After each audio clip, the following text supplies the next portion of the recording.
Karen, I'm so excited to finally see your face. We've connected over social media, and you have sent me an advanced copy of this amazing book that you've written with so much research, Understanding Spiritual Abuse, what it is and how to respond. And I'm so excited to have this conversation with you today. Welcome to the show.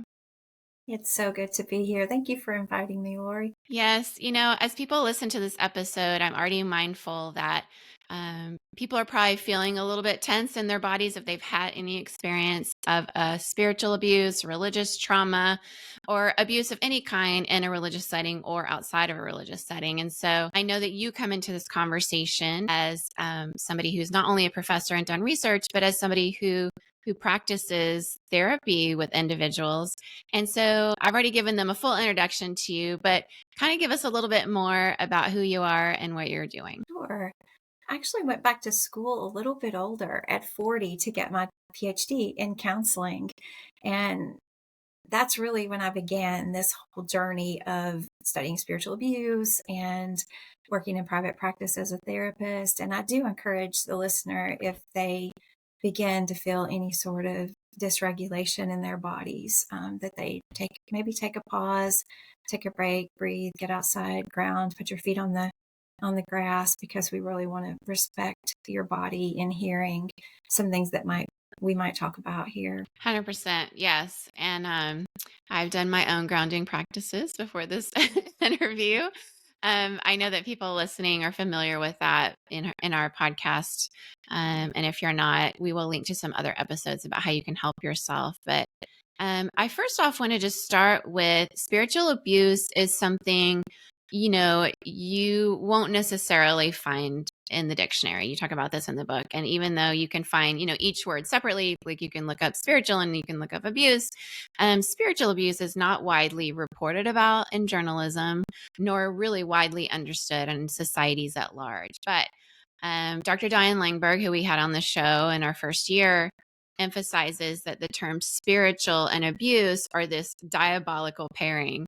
So I'd love to know more about how you define spiritual abuse and how you wrote about it in the book. I like that quote from her, and I actually quoted that in my book. I think it's one of the best descriptions of spiritual abuse and how the two words should not go together. So here's my definition that I developed based on some research, and it has roots in other individuals' definitions. And so I tried to cite all of that in my book because I did want to honor and bring in the research of others. So I call spiritual abuse a misuse of power in a spiritual context, in which a person or group uses various coercive and manipulative methods of controlling the victim, resulting in the abused individual experiencing spiritual, emotional, psychological, relational, or physical harm. That's a very brief definition, but I think it encompasses the occurrence. And recently I was asked actually on social media about financial being included in that. I think we need more research on that. Even listening, I believe in your own story, when I was going back and listening to that, that was mentioned. And I hear that more and more, that maybe we need to consider also the financial harm. Yeah, 100% support that. It's in domestic abuse with it doesn't have to be a spiritual context, but when it is, and we're seeing more and more of this be told. For example, we had Tia Lovings on the show, and her book has newly released, and she came out of a Southern Baptist church, but ended up in a marriage and into a church environment where wives were very much abused physically, sexually, and financially. And so that certainly occurs in that realm, but also on church staffs where you have a real tyrant as a lead pastor, like I had in my situation. I was not the only person being financially abused. And then, of course, when you tie NDAs to severance, that is currently still happening in churches. And that to me is a form of, spiritual and financial abuse coupled together. And so, yeah, I would really support more research on that. We need more research all around when it comes to spiritual abuse. I'd like to know more about sort of your why. Why did you write this book? What set you out to think that you wanted to be the one to do this research and write this out for people to understand more? Sure. I'm a survivor of abuse in the church. And so it's always been an interest. It's something that I've spent years recovering from and doing personal therapy and personal work. But then when I went into my doctoral studies, that became quickly an interest, was the sexual abuse issues in the church. Through beginning that research, I stumbled upon the term spiritual abuse, and that just opened up this broad new world. And like you mentioned, we don't have much research on it, comparatively speaking, to other areas in psychology and counseling. So that became something that I thought I could research, that I could do some things. And I originally was interested in the correlation between spiritual abuse and PTSD. But when I was looking for an assessment to use to provide my research participants with a PTSD assessment and a spiritual abuse assessment, I quickly realized that that was limited, because I did not want the assessment to just be geared towards someone that would be maybe from an evangelical background or any particular background. I wanted an assessment that could be used with any population. If they were evangelical, if they were in a Zen center, if they were in let's say a Buddhist community, any sort of community, I would want them to be able to use this assessment. Yes, So there's we need so testing much. with the assessment in various populations. Yeah, 100%. We're all about a world of difference here. We're all about, this religious abuse and spiritual abuse is not just in one type of faith community. We're seeing it in various faith communities, like you said. So if we have listeners that are Muslim and Jewish and Buddhist and Hindu and Protestant Catholic, we see and I hear stories from various ones. And so it's so important to be broad in those ways so that we don't get so pigeonholed into what it can look like. Because I think that when we learn from each other, we're seeing some of these same tactics being used, but the sacred images or the scriptures themselves being used might be the different parts, but we're seeing some patterns. And I think that an assessment would be really helpful. You say spiritual abuse is a broader term than religious abuse. Religious abuse is more specific, so referring to abuse within an organized church or religious group. And when the term spiritual abuse is used, the abuse may or may not have occurred within a religious setting. So you say, while all religious abuse may be considered spiritual abuse, not all spiritual abuse is religious abuse. So, how is spiritual abuse within and outside of a religious setting different? So that would be outside of a formal denomination or religious group. That might be at a spiritual center that you're going to for meditation or exercise, or it might be through a, a, a guru of some sort of spiritual advisor, where it's not tied with a specific religious group, but it's spiritual in nature. And so that's why I expanded out. Some of the early research, one of the studies was at a Zen center that wouldn't not have been considered a formal religious group, such as the Baptist or the Methodist or a Catholic church. It was a center. So that's why I like to expand things out, especially looking at it from a clinical perspective. If we get too, as you mentioned, pigeonholed, then we might not see spiritual abuse where it occurs. Yeah, really helpful. And within, evangelical circles, Protestant world, we have these what we call parachurch organizations, and we're seeing more and more stories come out from those, which can be also a bit confusing. But when you have people who have a spiritual authority, or they're considered a spiritual leader of any type, it could be in a college setting, right? Or it could just be a Bible study, or it could be people who get together to study scriptures of any kind that's not organized. And so that's where it can be even more subtle and even more surprising. So this relatively new term, spiritual abuse, was, you mentioned, really popularized in the US in 1991. And there's a book that many of our listeners will be familiar with by David Johnson and Jeff Van Vonderen. I always get his name mixed up. They released this book, The Subtle Power of Spiritual Abuse. And many have read this book. So I want your perspective on, how do you feel like the understanding of spiritual abuse has really grown and become more robust since this book was released in 1991? Oh, that's a great question. I think us understanding that it's broader than just the church, that it can occur in a discipleship relationship, in a marriage, in any number of settings that are spiritual. I think we've broadened in that. And we've researched it, and we've seen that through research that can occur. I actually think that book is so well done, and a lot of the things have been durable throughout the years. There are many times you look at that and think, oh, I can show the research study now that shows what they were talking about. So it's still one of my favorite books as well on spiritual abuse. Yeah, it gave language to a lot of people who didn't understand what was going on. It seemed really confusing. And you and I have left the Southern Baptist Convention. Many people listening to this have either left or are still in it.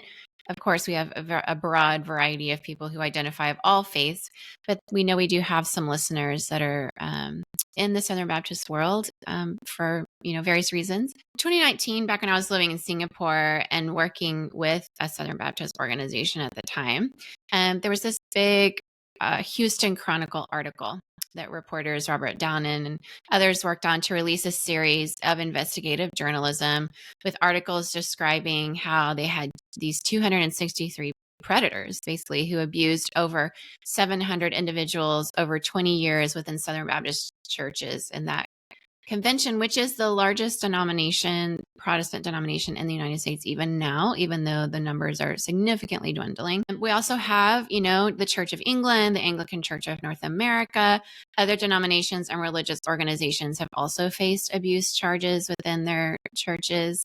The movie Spotlight, shows this. And, I remember being in Australia years ago and there being headlines about it there. Sexual abuse of children, though, is really a big conversation in the Southern Baptist Convention.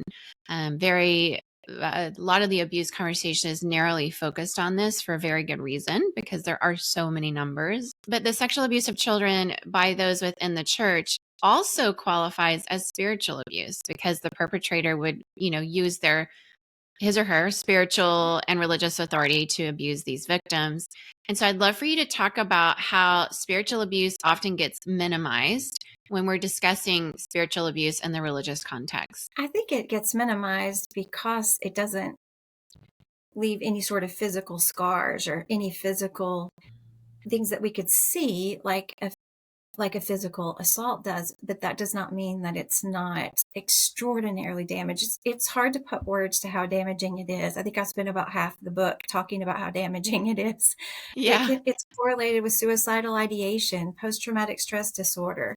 There's so many ramifications of spiritual abuse. And then knowing that spiritual abuse could be a grooming factor in sexual abuse. It can be one of those early warning signs. It's imperative that we know about it, that we can recognize those early red flags.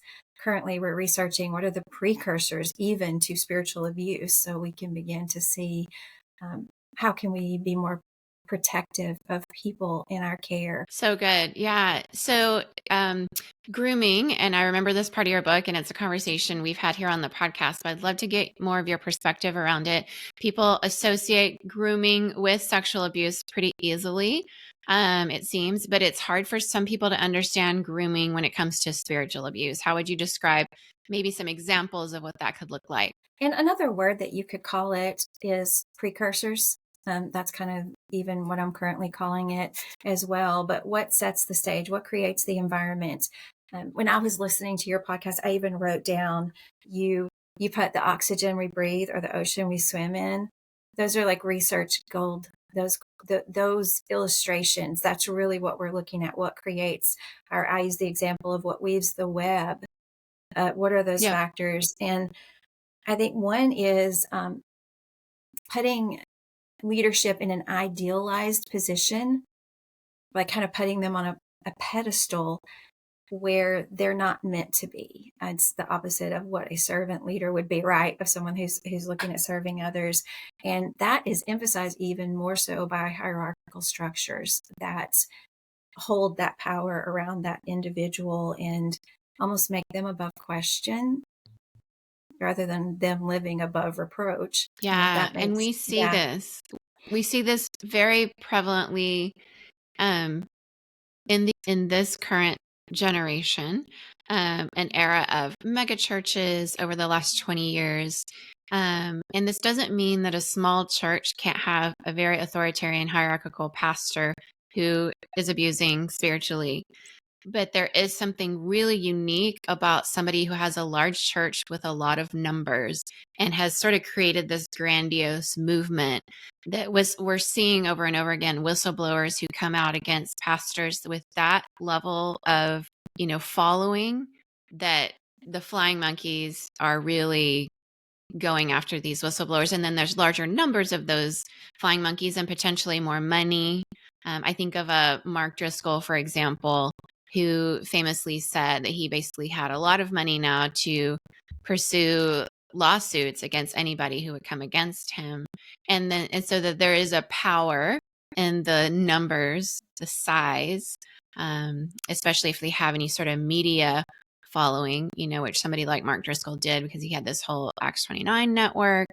And you have others who have, maybe large church in Dallas, Texas, and many people buy their books. And then there's Christian publishing that gets involved in it. So people want to protect the brand of this person. And the bigger it gets, kind of the harder it is for survivors, targets, victims, however they identify, to really speak out. What is your perspective on that and what you've observed? Yes, I like what you said there about a person becoming a brand. We do see that somewhat. And now with social media, all of us could create a so-called brand, right? Even if we're not famous or well known, we can create that around us. And then fear. And that's another thing that I think is important to recognize in that web is fear permeates that environment, the fear of those being spiritually abused to leave, to face the ramifications of leaving, and then even the fear of that person inside wanting to maintain that control, not wanting to lose that platform, not wanting to lose their power. I think there's an untold amount of fear circulating in the environment. It's damaging. It's dangerous.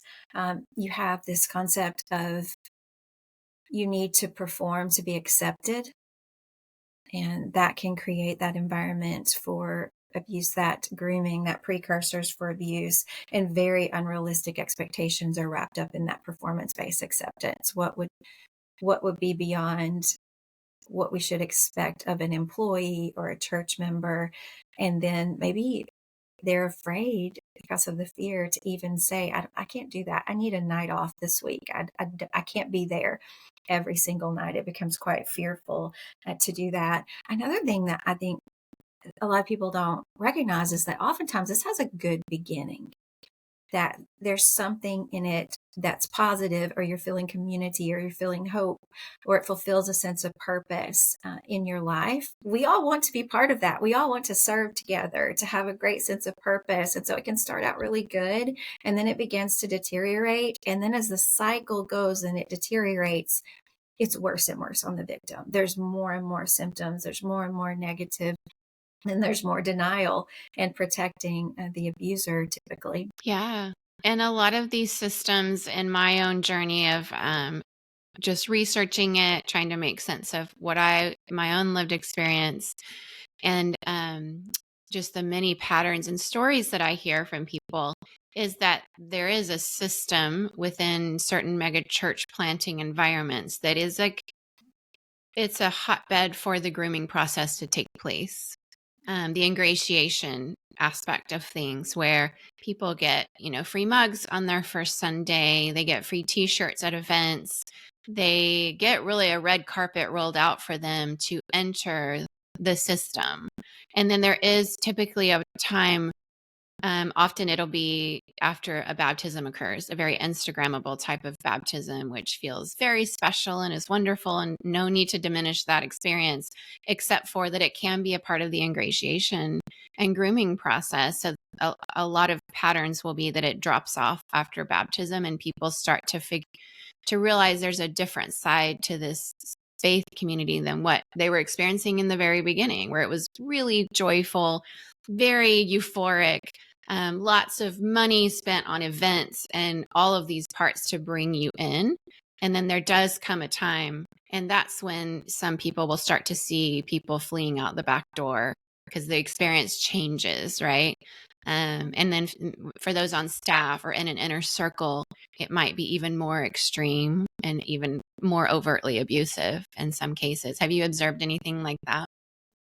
That's interesting that you described it in that way. Would you say that in my book that would be more along the lines of the spiritual neglect, where individuals get in that system and then they feel like, I think I'm actually not only being controlled and power used against me, but also actually I'm spiritually neglected in this.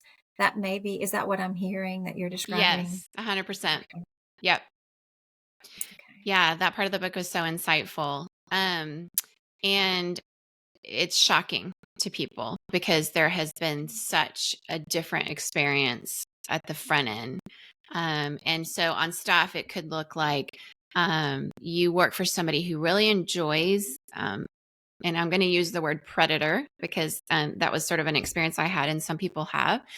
A lead pastor who's more predatorial and they enjoy the hunting process, which is the recruitment process or the finding someone who has a completely different career and asking them to join their church staff to switch careers.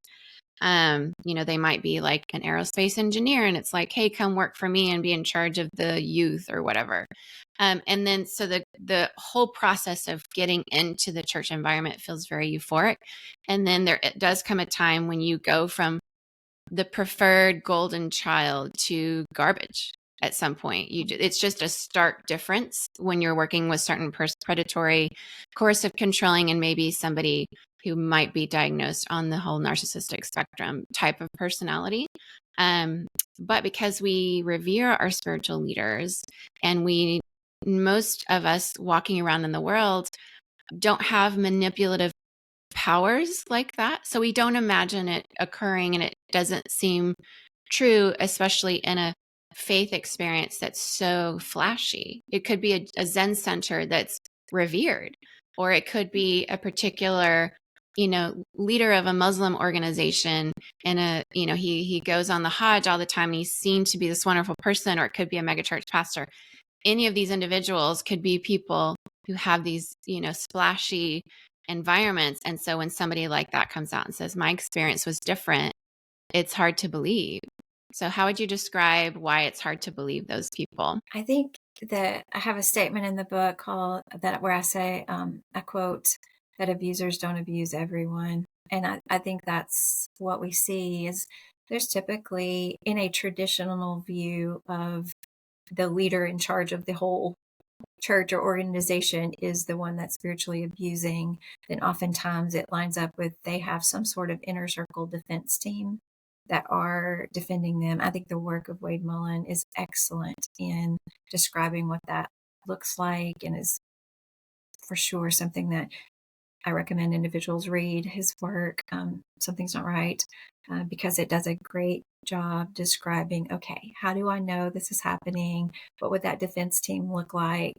And then we have then those individuals that are being spiritually abused, that defense team is almost this web of protection around that leader. And if they were to speak up, if they were to whistleblow, there are serious consequences to pay. If isolation was part of their experience, of their control, in my research, I identified 6 areas of control and 5 areas of harm, which some of the harm areas sound like control too. I think it's just how that it landed in the study when I ran that analysis. But you definitely can look at that scale that I wrote and see isolation is part of it. And it can be isolation from without, from others, from your community outside of that particular congregation. And it can be isolation within if you start causing trouble. We're going to kind of quarantine you off and call you a troublemaker and all sorts of names. I've heard Jezebel, I've heard people have reported to me all kinds of horrible names that they've been called to protect this abuser, called into meetings and called names, put on the spot, intimidated, any of those type of things that would make them very fearful. And then sometimes I think if they can get out, if they can escape it, I would imagine that their body and their emotions are so worn out and so traumatized from what's happened that they're just trying to survive. They're just trying to develop a friendship that they can trust again. It just so impacts every area of life. Yeah, it blows up everything. And that's why I've often described it as a nuclear bomb. because I didn't really have any other words to describe it. And, you say, and, others listening to this are going to resonate with this experience who have lived experience like I do in this area to back this up. But you say some actions such as physical violence or sexual assault clearly cross the line into abusive behavior. And we do not need to be an expert on abuse or use any assessment to determine whether these behaviors are abuses. But in many cases, spiritual abuse can be more difficult to recognize unless it's paired with other forms of abuse. And so, how can an assessment be helpful in these types of cases? I think that's where someone could self-reflect on what's happening to them, or even how they're treating others, if we're willing to be very vulnerable, because spiritual abuse is a spectrum. And I think a lot of individuals could lead out of a place of fear of what will others think, fear of failure. And they might purposely, it's not an accident, they might do some behaviors that are on that spectrum of control. And if they self-reflected, they might realize, I need to back off here. I need to be careful. Now, it takes a very engaged person that cares about others, but I think those are out there. Those individuals are out there. So I think that could even help the leaders self-reflect and think, okay, I don't want to use any of these coercive or manipulative methods. Let me think about how I need to approach my leadership. And I'm not a leader in the church. I'm not on any sort of church staff. That's not my area. I don't desire to be, but I could see where that would be useful for those that are. Yeah, absolutely. You talk about how, and you say in the book, the development of the spiritual abuse assessment study indicated these two underlying themes or factors in spiritual abuse. One is control, and the other one is harm. Would you unpack control and harm for us so we can understand it better? Sure. Under control, I have 6 areas. Okay. So one is limiting personal agency. That's essentially, I'm not really making all of my own decisions. My agency has been removed. It can be financial decisions that someone makes. It can be educational opportunities they might not take. It can be not being allowed to ask theological questions or explore their own theology. You can remove that agency from them. Then the second area is excessive accountability that's monitored. A person is very heavily monitored, and it's not an accountability that we think, oh, that's helpful. I'm going to check in with you when I go to the gym this week. I'm trying to go 3 times. Hold me accountable. Ask me Friday if I've been yet. It's not that at all. It's very excessive. It's over the top. It's invasive. There have been reports of ministers asking very personal questions of couples, of their private life, of their financial life. Like, it's over the top and heavily monitored. And then there's this performance-based acceptance that we've already talked about. Like, it's not that.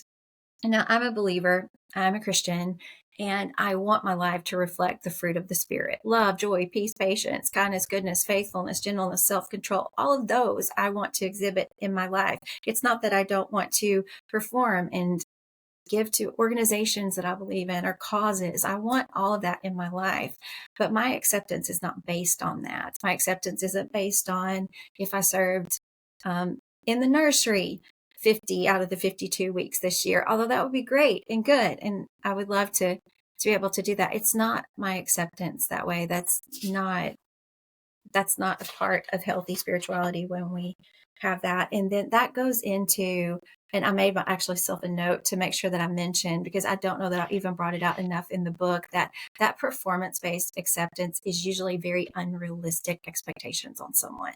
Like associate pastors can get this a lot. Even pastors can get this a lot. We expect you to be there all day on call every night at the church. And I think that's where we see ministers experiencing spiritual abuse as well. Associate ministers can get caught in between the pastor and various committees, but also pastors, I think, particularly in smaller churches where there's a family or a board that's for decades controlled the church, and they could get these expectations on them of, you need to be up here every night, you better be available when we call you. All of this can be that excessive performance-based acceptance, unrealistic expectations on someone. We see it on the mission field. you have more experience on the mission field as me, but the current study that we are doing is with missionaries. And so I'm seeing that unrealistic expectations there. But then the fourth is required obedience to that abuser, that person that's been platformed, that's not questioned. You're required to not obey God, but obey that abuser and what they're telling you that God says for your life.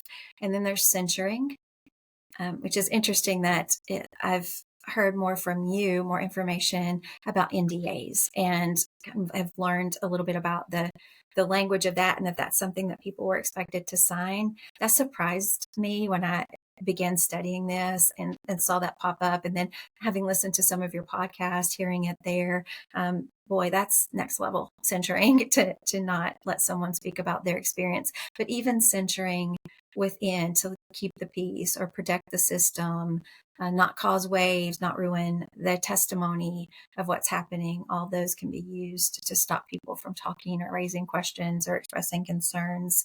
And then we have the isolation, which I think we've already talked about, the isolation from outside. And it can even be isolation from information. Like don't watch this news source or these individuals, where you're really isolated, not just relationally, but intellectually. Yeah, so many things in all of that list. As I read your book and as I heard you say it, I mean, I just think about the isolation part. People listening to the podcast know that I myself have a lived experience as a survivor, as a target of a coercive, controlling, predatorial megachurch pastor who has abused people in multiple church settings throughout many, many years. And when I spoke out publicly and went on the record, I started to hear many stories from his past, previous to the church I was at with him.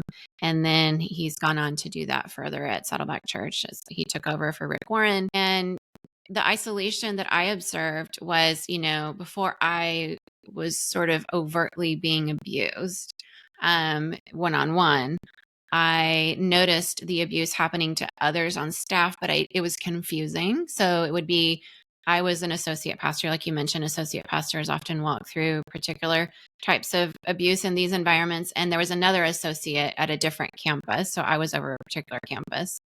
And this particular person was one of, now I realize many that were being abused at the time. It's so covert. But we had these associate campus pastor meetings with the lead pastor, and he would never be invited.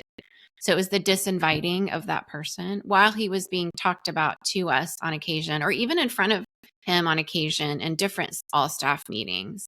And it was just shocking because you don't expect a pastor, a spiritual leader, to say that about another pastor. So you just thought, is this me? Also, the isolation of at Echo Church, the staff, and I've heard staff come and tell me this in the aftermath. I was called Jezebel, but also they were told, don't listen to Lori's podcast. Don't read the articles where she's being quoted. I was in multiple articles. She's trying to, basically I was a spiritually abused. They were Darvoing, right? So I was framed as the one attacking the lead pastor and poor him. So it evoked pity for him. And it was very Darvo of the whole culture. But these were my colleagues. So they were being spiritually abused in the process, to say, don't listen to what she says. And I had a friend contact me and say, I got in trouble for not praying for you as if you were evil.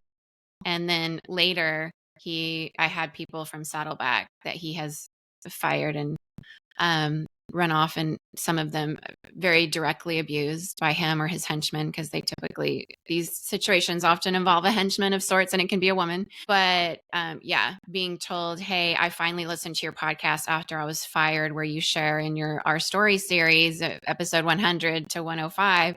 And she said it wasn't until after I was fired and finally felt free to listen to your podcast, because they had told us we shouldn't.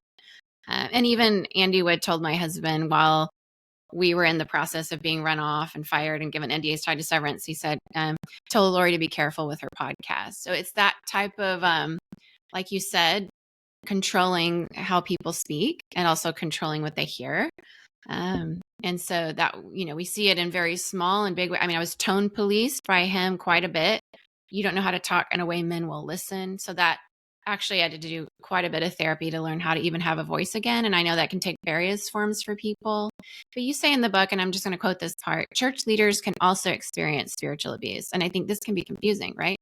So the abuse may occur, you say, when a senior pastor spiritually abuses an associate pastor, or it may be experienced by any member of the ministerial staff, perpetrated by an individual or individuals within a group of the church, such as a deacon board, an elder board, or some kind of committee. And while it may appear the church leader has power, another person or group may actually be the ones in control. So when we're referring to spiritual abuse of ministers, which is mind-blowing for a lot of people, right?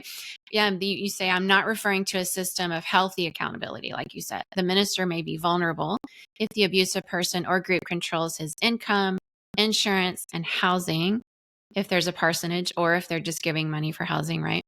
Suppose the minister's spouse lacks a viable income to support the family, you say, or in my case, both of us worked in the church, both of us got fired, right? In that case, the minister's family may find themselves homeless, jobless, and without healthcare coverage, should the minister not bow to the demands of those in the position of power in the church. So associate pastors are vulnerable when they're serving under an abusive pastor. And church members may not see the same abusive traits of the pastor that those working for him experience. So that's in my story. And as a result, the associate minister is caught between this abusive pastor and the church that doesn't believe the abusive behaviors are occurring. You basically described my story. So help us understand how this occurs and why it goes unnoticed. Yes, it can go unnoticed. I think it's more just being in that world around a lot of ministers and in the counseling world as well.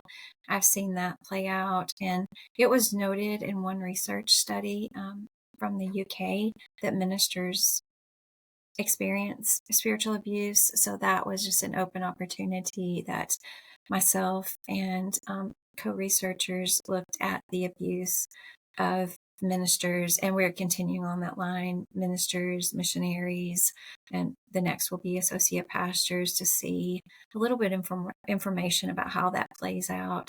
I think probably, in my experience, more surprising to people is that an actual senior pastor could experience spiritual abuse. Like, you might think it with an associate pastor, an abusive senior pastor, but that the senior pastor could have that occur if there is someone or a group in the church that actually holds the power. And I think in certain churches or denominations, you might see that more. It just is an interesting area to explore that's really not been explored. I can kind of maybe speculate that certain structures might support that more, but I think we need to look in it. Absolutely.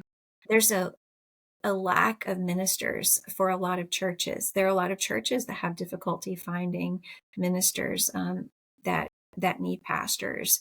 And so I think trying to help pastors be healthy in healthy churches is so critical. Yeah, 100%. I totally agree. I know people personally in the Southern Baptist world that are very, loved ones of mine, friends, close friends, people I went to seminary with, or just family members that have experienced, deacon boards being the ones to abuse them as the lead pastor. And it's incredibly devastating. It's unacceptable and very inappropriate, and does cause all the things of, they do walk through trauma, and it's very, very hard. And I They think could be that was homeless. used actually. Yeah, absolutely. Yeah, That was actually used in a way, because it's sort of, I don't know, it's kind of a bit of an open secret in Southern Baptist ministry circles that that's real. People tend to have stories where they know about it. And so I think that was oddly enough used in a grooming process with me, with the pastor I ended up working for, and why it became so confusing, because he would say things like, well, elder boards and deacon boards can be so, he wouldn't say the word abusive, but they can hurt the plans of a church wanting to do good in the community, which resonated with me. Or he would say it makes it hard to get things done because it's sort of red tape with them, which made sense to me as well. It turns out he was a huge fan of Mark Driscoll, and he brought in Mark Driscoll to speak 2 months after my husband and I were fired for calling out abuse, for whistleblowing about it to the executive pastor. And he brought Mark Driscoll in. This is May 2021. It's all been scrubbed from the internet, but Bob Smiatana did an article for Religion News Service about it, because I I sent him the link to the video where Andy Wood interviewed Mark Driscoll. And Mark Driscoll ends up saying, deacon elder boards can be abusive. And so it was used in a very Darvo type of way, because we all realize with all the stories of Mark Driscoll that he was really the one abusing. But he described his deacon board as being abusive. And therefore, when he went to Phoenix to start his church there, which is a very culty type environment, that he didn't need to have any kind of board going forward. And so it's so sad, because that's a real experience where lead pastors do get abused by their boards. And yet that was not the case with him, but it was so easily believed because people tend to have stories where they know that has happened. And it's why a year and a half on staff, my husband and I both didn't know who the board was.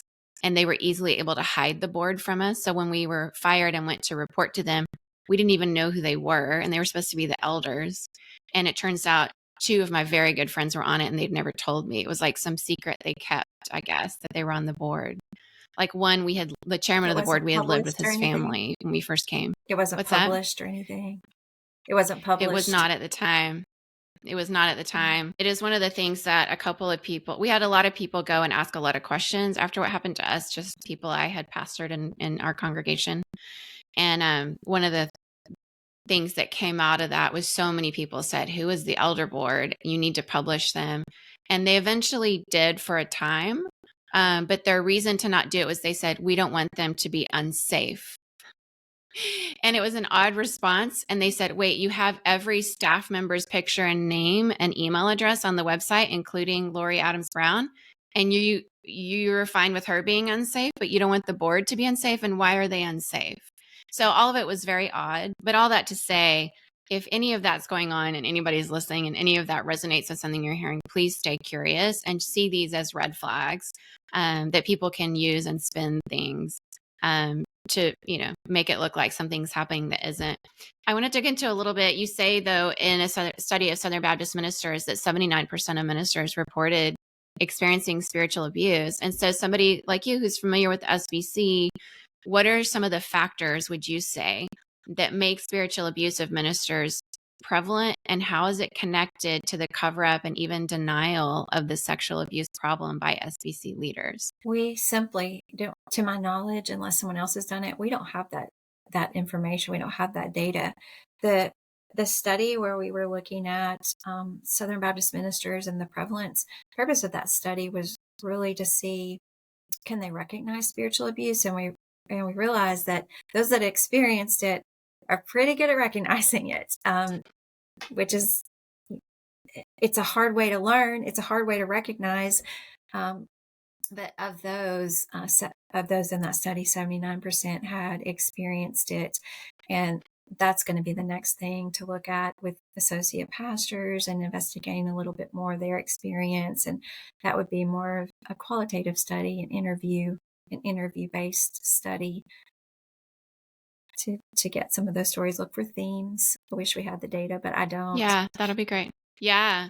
It is so interesting how we're seeing people like, Al Mohler at Southern Seminary coming out and saying things like, the Abuse of Faith series in the Houston Chronicle was not all it was cracked up to be, so to speak. I'm not going to quote him exactly, but causing doubt as if a lot of that was real. And those are some of the same responses we are getting from spiritual abuse as well. Well, that didn't really happen, the minimizing, the spiritual bypassing. So what are some of those patterns that you see where people just say it's not real? I think they're wrong. It is real.